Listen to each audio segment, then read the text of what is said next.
Welcome, writers, readers, and friends to the Authors Talking Bookish podcast. I'm Donna Norman Carbone, author of All That Is Sacred. And I'm Hope Gibbs, author of Where the Grass Grows Blue. We're two debut writers traditionally published by a small publishing house, bringing to you all the experiences that we as authors learn the hard way, so you don't have to.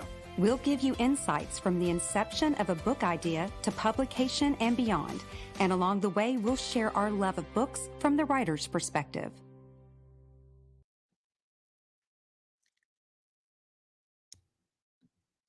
Hello, friends. Welcome back.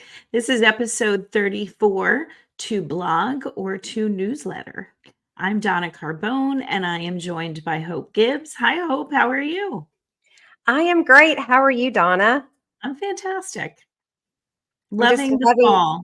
I was about to say the same thing. I am loving this fall weather. It is in the 60s here in Tennessee, and at night it's starting to freeze. We're getting rid of the yellow jackets that way. They've been a little aggressive this year, so I'm going to cut open a pumpkin and make my favorite little pumpkin roasted seeds. So I love those.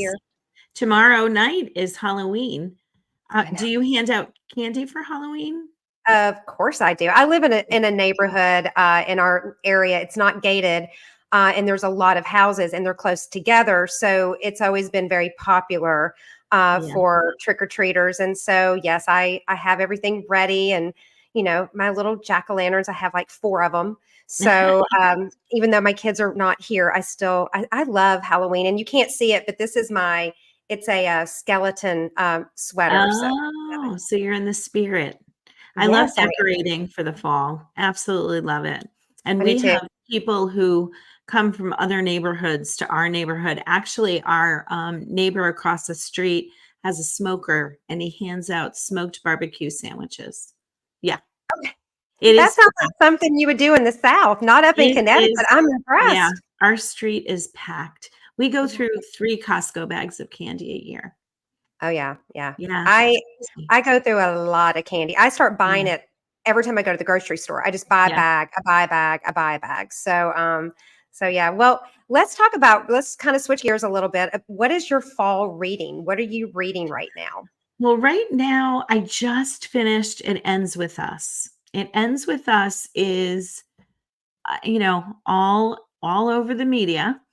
I haven't seen the movie yet. I plan on watching it.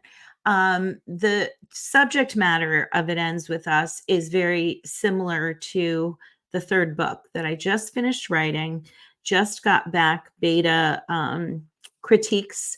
And so I'm just kind of wrapping that up and, tying up all the loose ends from those critiques, for which you were one of them. And I am so appreciative of that. What are you reading?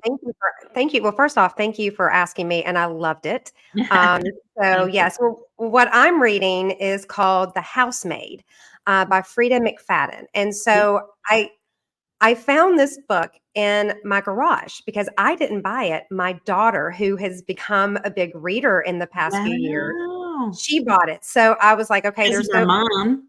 Yeah, well, she loves more criminal, more thriller. And so I started reading it, and at first I'm like, okay, I know where this is going. And about halfway through, it did a twist that I didn't see coming. And so I haven't finished it yet, but I love it.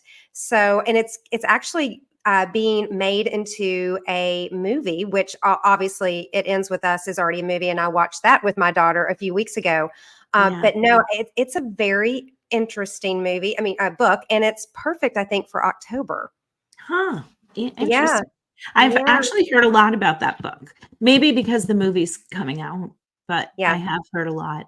What you said about it reminded me of Colleen Hoover's book Verity, which I also heard is being made into a movie. So I'm super excited about that. There was a twist in the middle that I didn't see coming. Yeah, that book, I still don't know how I feel about that book. I appreciate the creativity that Colleen Hoover has, and it was gritty for sure. Yeah, I just sat there after I read it and I didn't know how to feel about it. And that's a mark of a great book. I mean, not every story you have to be rah, rah. Oh my gosh. That book has stayed with me for a different reason, but it still Mm. stayed with me. So, Yeah, don't um, they call that a book hangover?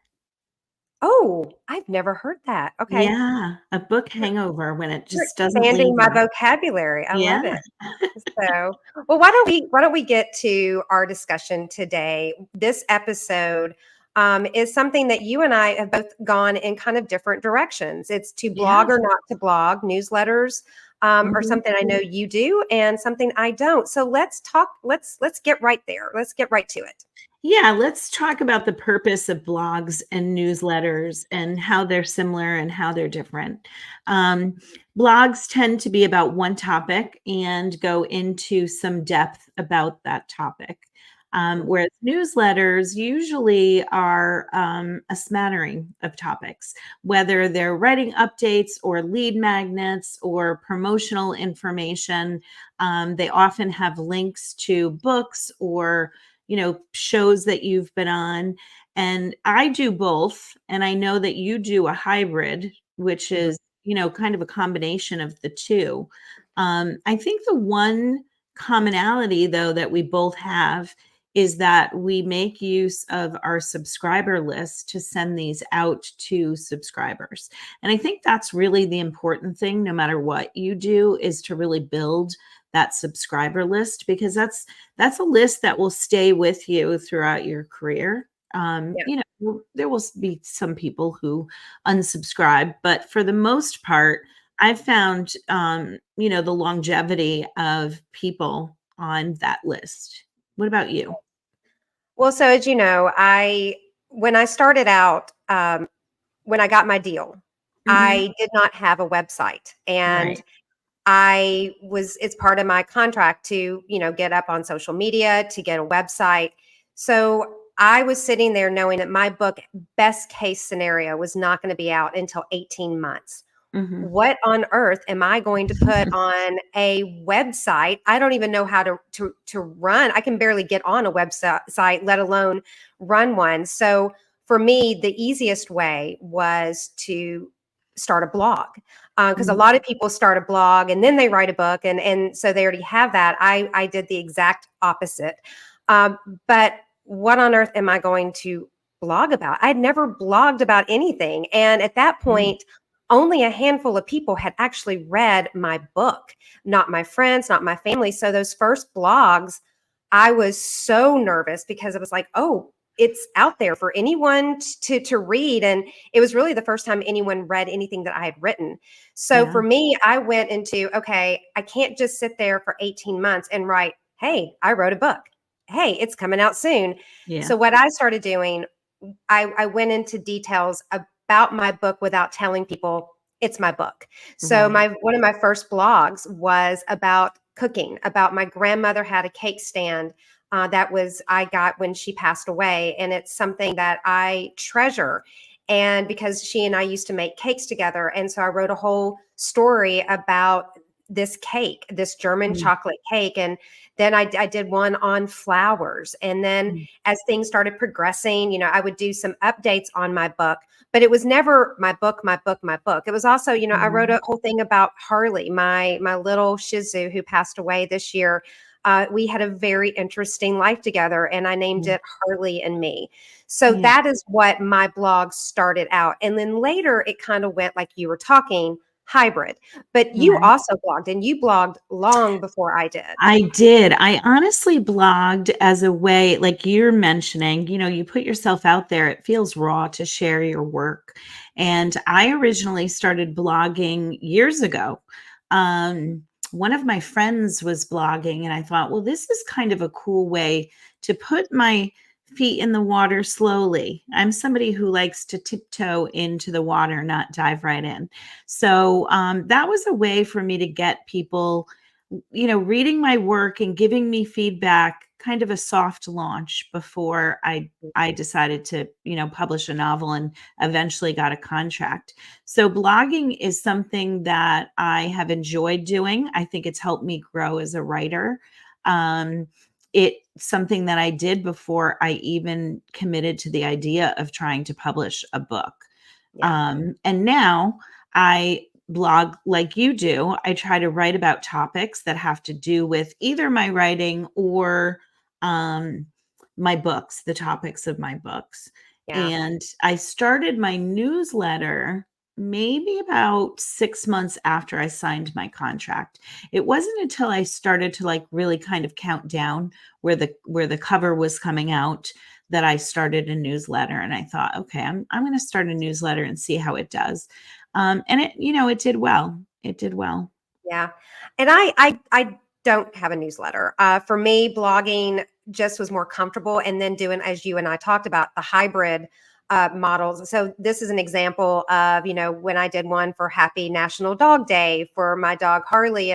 And recently I did one about the summer of saying yes. That is my daughter. And that, yes, we won at a pickleball tournament. But then there was one from last year, and that was this lemon blueberry bundt cake that I have in my book, and I talk about it.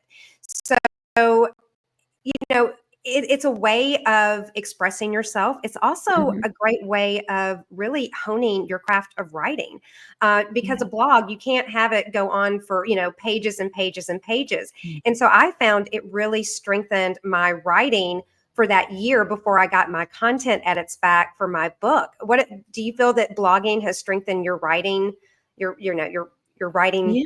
talent?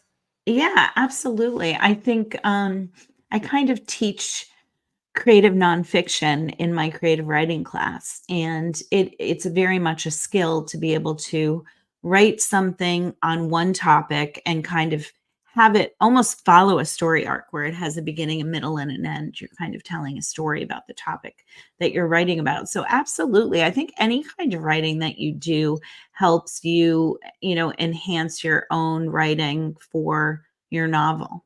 Yeah. Um, what about some challenges that people might encounter with starting a blog? Did you encounter any kinds of challenges or roadblocks when you were, whether it was trying to come up with ideas or getting feedback? Well, initially, I think my biggest challenge was confidence. As I Yeah. said, no one had read anything that I'd ever written other than a text message or an email or, something I posted on Facebook. So for me, that the hardest thing, besides the technical issue, let's not even go there Right. because that's something else. The hardest thing for me was just the confidence that, oh my goodness, people are going to read this. And I edited that first blog till I was blue in the face. And finally I was like, if I miss a comma, if there's a grammatical error, so be it. I Mhm. mean, obviously you want it to be polished, but I was also trying to polish it so much that I couldn't even get it out there. But now the for me now is the challenge is time, Yeah. because between authors talking bookish, and then I do another show where I interview authors on Bookish Road Trip, and as you know, that keeps Mm. me busy. I'm still promoting. A few weeks ago, I was in Kentucky speaking to a sorority chapter at my old college. So between all of the other things, my Mhm. blogging has probably suffered the most because I used to be very, every 2 weeks, but then it was like every month, and now it's almost Mm. like, oh, every 2 months. But for me, I think the challenge is time. What about you, Donna? What were some of your challenges with blogging? I think because I blog and newsletter, sometimes I run into it's just a roadblock in terms of, what am I going to write about that's fresh and new and that people want to read? I am more methodical with my newsletter and updating that. That comes out, close to the first of every month. Whereas my blog, like you said, that will sometimes take a back seat. I think that was more instrumental at the beginning of my career. And I do think, there are different things that I let my readers in on in terms of behind the scenes things that they might be interested in. So I do think there's an interest there. Yes. Um, but yeah, that's kind of where I am. My newsletter is more consistent. Yeah, it is. And I get your newsletter the first of every month. I will say you are so good about, your newsletter. It's always there first of the month. I can Yeah. always, click on it. The one thing that as we're talking about the hybrid version, Yeah. it can evolve. Just because you start at point A doesn't Mhm. mean you have to do this. So probably about a year ago, I started always including a recipe because food Mhm. is really big in my first book. And so I include a recipe at the end of each blog about something that they read about in my book. And then I also do these like 3 things that I'm obsessed with. And in August, The Racket, which is my 3rd book I'm working on, ironically, Chris Christopherson, right before he passed away, and then Great Popsicles. And so like you can always change it up. But I want to go back to your newsletter because this Yeah. is how Donna's newsletter looks. Walk us through a little bit about how Yeah. you come up with it and how you actually do it and what format. I mean, Okay. how do you make Um, it? so mine is pretty methodical as well. I kind of have like a little formula that I use. Um, it's always the beginning of the month, so I give like a little personal recap on my past month and an update on my writing. That doesn't have anything to do with the 2 books that are out, but just kind of where I am with the writing.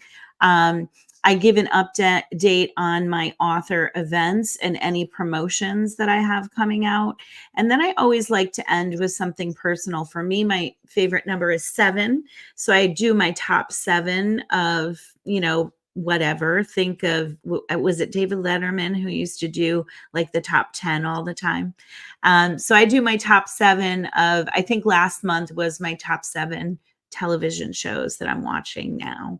And I included a recipe in mine as well that I will do seasonally, depending on what season it is.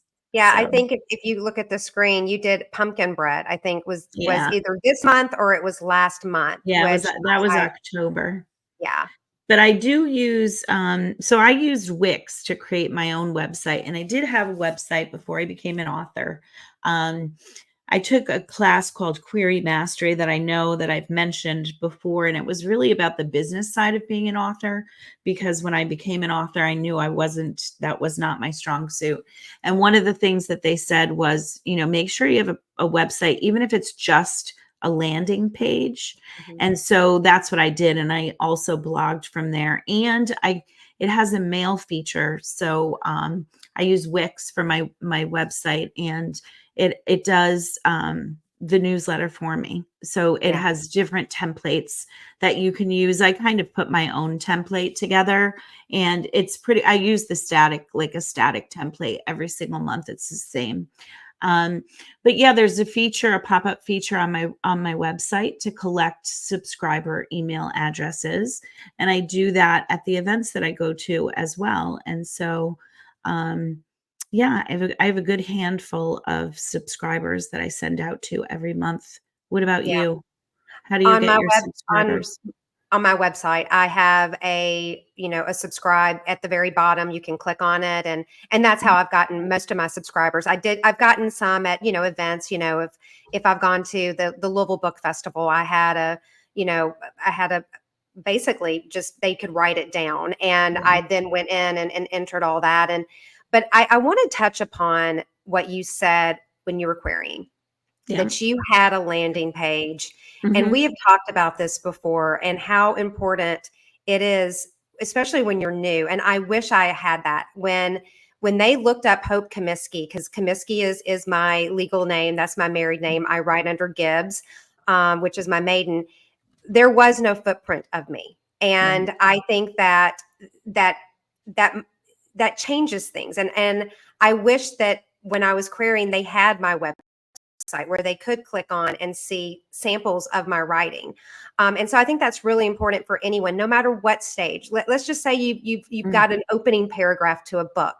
Maybe think about just getting a simple website with a blog. Obviously, a newsletter isn't really going to pertain until you Right. have you're an author, or you've sold your book, or Mhm. you've self-published, or you've done hybrid, whatever it is. But the blogging can be a wonderful way to start. And it also will, just like with anything, a habit.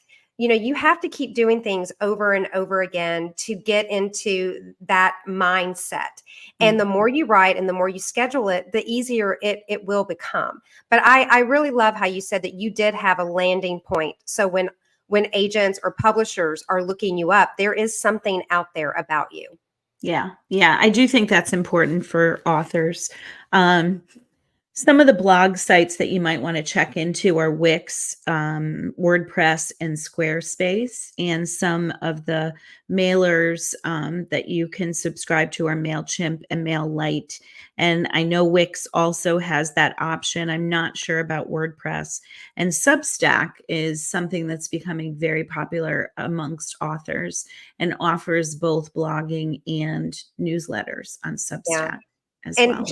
Jane Friedman, there is a How to Start Blogging, a definitive guide for authors. And that's a great resource to start, because when I started blogging, at first, I really didn't know what subject, what do I blog about? And obviously you need to make it something that you're comfortable with, and, something that's authentic and something that, speaks to you. And it doesn't have to be about your book. It could be about anything. Yeah. Just get something out there on paper.